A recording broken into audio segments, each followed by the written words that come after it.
If you've ever headed to an epic mountain landscape, stood beneath those giant peaks in awe, snapped a photo of them on your iPhone, and then wound up a bit disappointed by how tiny they look when you start editing them for your Instagram feed, you're not alone.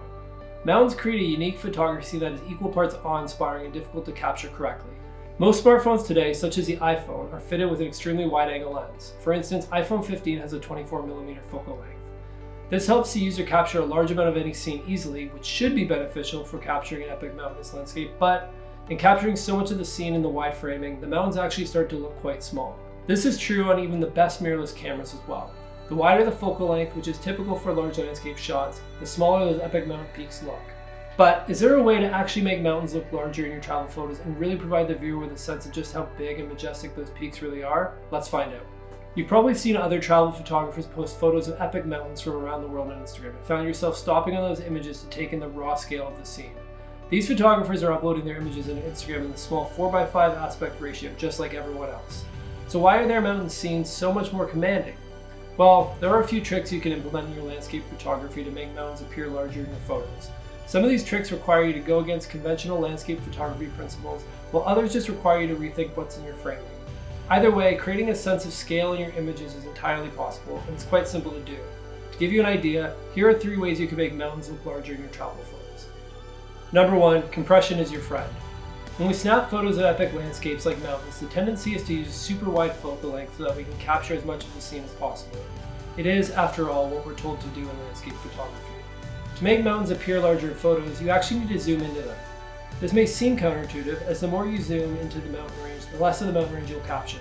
But by zooming into the mountain, you'll create a good level of compression within your shot, helping the mountain actually pop a lot more in the frame. So next time you're snapping a photo of some mountains, zoom in and then zoom in a bit more. You may need to focus on one particular aspect of the mountain instead of the whole thing, but you'll be surprised by how large the mountains appear in your frame. Number 2, utilize the foreground to your advantage. When landscape photographers snap photos of epic landscapes, particularly with mountains, we tend to capture unobstructed views of the scene to, again, show as much of the mountain range as possible. What this does, however, is limit the viewer's ability to gain an understanding of the mountain's scale from the image. This can be alleviated, however, by intentionally incorporating some foreground elements into your framing. For example, if there are trees in front of you, try framing your image with them.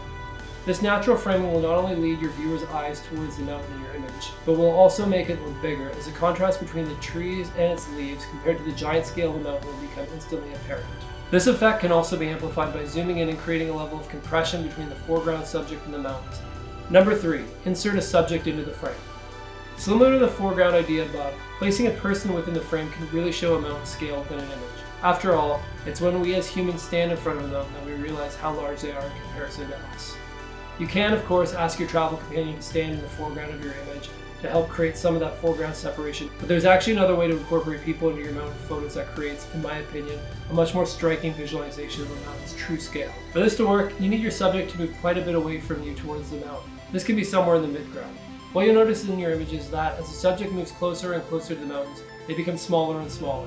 This effect can also be amplified by zooming in and creating a level of compression between the foreground subject and the mountains. As your subjects become smaller and smaller in the image, it becomes easier for the viewer to see, in comparison to the size of a human, how large those mountains actually are. Take a look at the photo here and see if you notice anything.